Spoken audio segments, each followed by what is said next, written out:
ମାମୁଁ ଏଇଥର ମତେ ଛାଡି ଦିଅ, ଆଉ ଦୁଷ୍ଟ ହେବିନି, ମନ ଲଗେଇ ପାଠ ପଢିବି, ମତେ ଏଇଥର ଛାଡି ଦିଅ। ନାଇଁ ନାଇଁ ରେ ବାପା, ତତେ ଆଉ ମୁଁ ଛାଡି ପାରିବିନି। ଯେବେଠୁ ଆମ ଘରକୁ ଆସିଛୁ ସେବେଠୁ କିଛି ନା କିଛି ଗୋଟେ କାରନାମା କରୁଛୁ। ଆଉ କୋଉଠି କୁକୁଡ଼ା ଚୋରି, କୋଉଠି ମାଙ୍କଡା ଚୋରି, କୋଉଠି ବୁଦା ଚୋରି ସବୁ କରୁଛୁ। ଏବେଠୁ ତମ ଗାଁରେ ରହି ପାଠ ପଢିବୁ ରେ ବାପା। ହଇରେ, ଆଜି ମୁଁ ଢୋଲକୁ ଫୋନ କରୁଛି, ଆସିକି ତତେ ନେଇଯିବ। ଏତେ ବାଳୁଙ୍ଗା ଟୁକା, ଆମ ଟୁକା ବି ଖରାପ କରିସାରିଲୁନି ବାପା।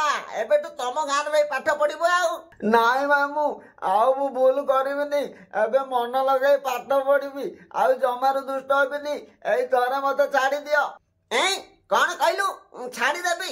ନାଇଁ ରେ ବାପା ନାଇଁ, ଏବେଠୁ ତମ ଗାଁରେ ରହି ପାଠ ପଢିବୁ। ଏଠି ରହି ପିଲାଙ୍କ ସାଙ୍ଗରେ ପଢି ଫାଜଲାମି ବଢି ଯାଉଛି। ଆଉ ବୁଝିଲ ବଂଶୀ, ତାକୁ ଏଇଥର ଛାଡିଦେ, ଆଉ ଥରେ ବଦମାସ ଗଲେ ତାଙ୍କ ଗାଁକୁ ପଠେଇଦବୁ। ତାକୁ ଏବେ ହିଁ ତାଙ୍କ ଗାଁକୁ ପଠେଇଦେବି, ଆଉ ଏଠି ରହିବନି କି ଏତେ ପାଲା କରିବନି। ଆଉ ବାପା, ସବୁ ଭୁଲ ମୋର, ନେଉଳ ଘରେ କିଛି ଭୁଲ ନାହିଁ, ତାକୁ ତମେ ଛାଡି ଦିଅ। କଣ କହିଲୁ? ସବୁ ଭୁଲ ତୋର। ଜଣେ ବାଇଡଙ୍ଗକୁ ଆଉ ଜଣେ ବିଛୁଆତି। ର ତ କଥା ବୁଝୁଛି ଏଇ ସାଙ୍ଗେ। କହିଲା କଣ ନା ସବୁ ଭୁଲ ମୋର। ଯା ଚୁପଚାପ ବସିବୁ। ଅରେ ବଂଶୀ, ଆଉ ଛାଡି ଦିଅ ଏଇଥର, ଆଉ ଥରେ ଭୁଲ କଲେ ଦେଖିବା। ନାଇଁ ରେ ଜଟିଆ, ଆଉ ତାକୁ ମୁଁ ଛାଡି ପାରିବିନି। ଏବେ ହିଁ ତାଙ୍କ ଘରକୁ ପଠେଇଦେବି। ଆଉ ଏ ପିଲାଟା ରହିକି ଏଠି ପୁରା ବଦମାସ ହେଇଗଲାଣି। ମୁଁ ବଦମାସି କରୁଛି ବୋଲି ମାମୁଁକୁ ଏତେ କଥା ଶୁଣିବାକୁ ପଡିଲା। ଆଉ ମୁଁ ଜୀବନ ରଖି କିଛି ଲାଭ ନାହିଁ, ମୁଁ ଆଜି ଆତ୍ମହତ୍ୟା କରିଦେବି।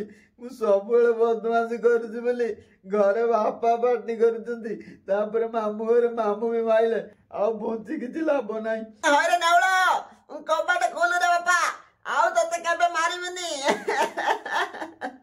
ତୁ ବଦମାସି ହ, ମୁଁ ଆଉ କିଛି କହିବିନି ରେ ବାପା। କବାଟ ଖୋଲିଦେ। ହଇରେ ଜଟିଆ, ଦେଖରେ ବାପା, କେମିତି ନେଉଳ କବାଟ ଦେଇଦେଇଛି। ନାଇଁ ମାମୁଁ, ଆଉ ମୁଁ କବାଟ ଖୋଲିବିନି, ନେଉଳକୁ ଆଉ ତମେ ବୁଝିବନି, ମୁଁ ସବୁଦିନ ପାଇଁ ଆର ପାରିକି ଚାଲି ଯାଉଛି। ନାଇଁ ରେ ବାପା, ସେମିତି କହନି। ସାବି, ମୋ ସଂସାର ଭାସିଗଲା ସାବି।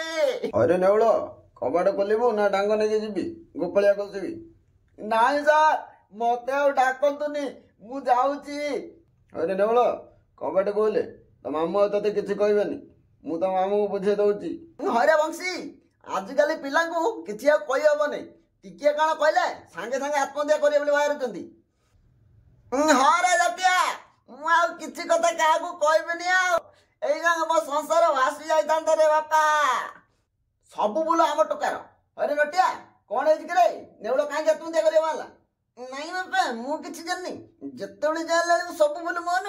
ସତ ତମ କଥାବାର୍ତ୍ତା ଠିକ ନାହିଁ। ଆଉ ହରେ କଣ କହିଲୁ? କଥାବାର୍ତ୍ତା ଠିକ ନାହିଁ, ରୋ ତତେ ଦଉଛି ସେ। ସାଙ୍ଗମାନେ, ଯଦି ଭିଡ଼ିଓଟି ଭଲ ଲାଗିଲା ଭିଡ଼ିଓକୁ ଲାଇକ୍ ସେୟାର ସବସ୍କ୍ରାଇବ କରନ୍ତୁ। ଯଦି ଆମ ଚ୍ୟାନେଲ ନୂଆ ଅଛନ୍ତି, ଚ୍ୟାନେଲକୁ ସବସ୍କ୍ରାଇବ କରି ବେଲ୍ ନୋଟିଫିକେସନ ଅଲରେ କ୍ଲିକ୍ କରନ୍ତୁ। ଯେତେବେଳେ ଆମର ଅପଲୋଡ କରାଯିବ ଭିଡ଼ିଓ, ସର୍ବପ୍ରଥମେ ନୋଟିଫିକେସନ ଆପଣମାନଙ୍କ ପାଖକୁ ଯିବ। ରହିଲି, ଜୟ ଜଗନ୍ନାଥ। ପୁଣି ନେକ୍ସଟ ଭିଡ଼ିଓ ଦେଖା ହେବ।